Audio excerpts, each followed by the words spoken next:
గుంతలు పూడ్చామా లేదా అని అడుగుతున్నా. ఈ రెండు జరుగుతా ఉంటే వైఎస్ఆర్ కాంగ్రెస్ పార్టీ ఉనికిని కోల్పోతున్నారు. అందుకే ఫేక్ రాజకీయాలతో ప్రజల్ని మోసం చేయాలని చూస్తున్నారు.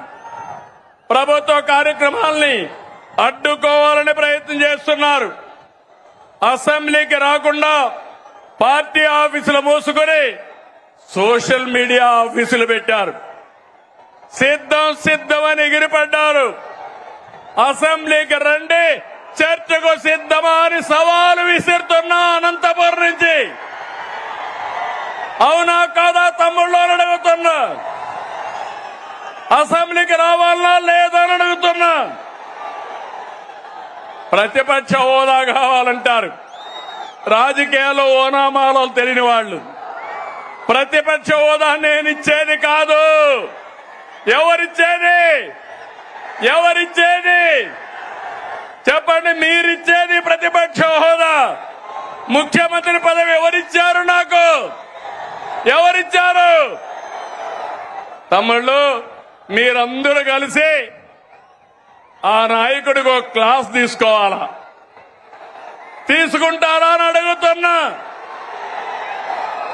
ప్రతిపక్ష హోదా అడగకుండా అసెంబ్లీకి రావాలని అవునా కాదా అని అడుగుతున్నా. అవునంటే గట్టిగా చెప్పండి, కూడా చెప్పండి. అసెంబ్లీకి రావాలి. లేకపోతే ఏం చేయాలి? రాజకీయాలకు అర్హులా ఇలాంటి వాళ్ళని అడుగుతున్నాను మిమ్మల్ని. తమ్ముళ్ళు, శాసనసభకు రాకుండా రప్ప అని రంకెలేస్తున్నారు. తీరు మారిందా అని అడుగుతున్నా మిమ్మల్ని. రప్ప అంటే ఇక్కడ చూస్తూ ఊరుకో ఉండడానికి. ఇక్కడ ఉండేది సిబిఎన్ పవన్ కళ్యాణ్.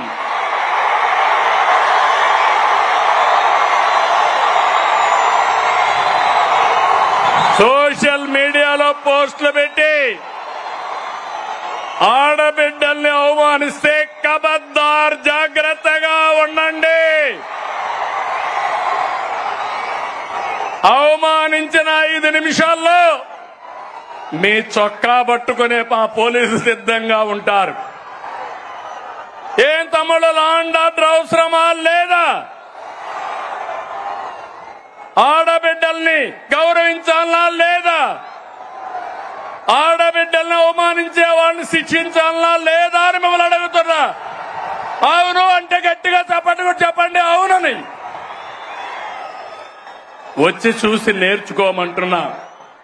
పులివెందల ఒంటెమిట్ట ఉప ఎన్నికల్లో ఏం జరిగింది తమ్ముళ్ళు చూశారు.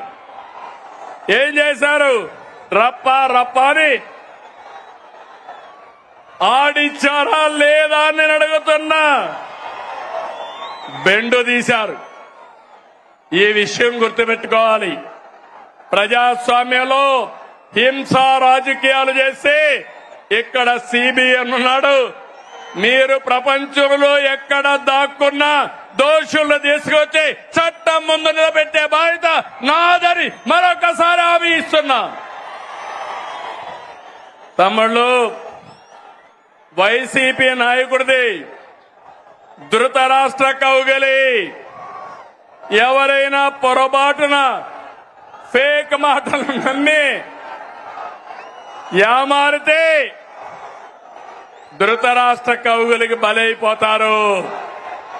5 ఏళ్లు అయిపోయామా లేదా అని మిమ్మల్ని అడుగుతున్నా. 5 ఏళ్లు మీ ముఖంలో నవ్వు చూసావా అని అడుగుతున్నా. ఈరోజు స్వేచ్ఛనిచ్చామా లేదా అని మిమ్మల్ని అడుగుతున్నా.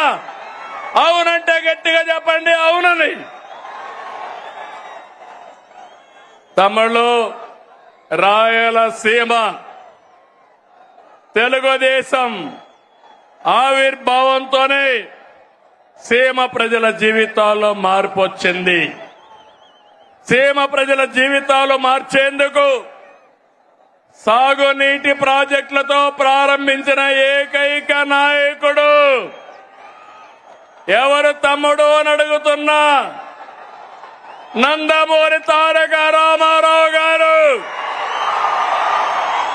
అవునా కాదా? అవును అంటే గట్టిగా చప్పట్లు కూడా చెప్పండి అవునని. హంద్రీ నీవా, గాలేరు నగరి, తెలుగు గంగా తెలుగుదేశం పార్టీ హయాంలో వచ్చాయి. సీమ పల్లెల్లో ఫ్యాంక్షన్ అంతం చేసిన, సీమకు నీళ్లు ఇచ్చిన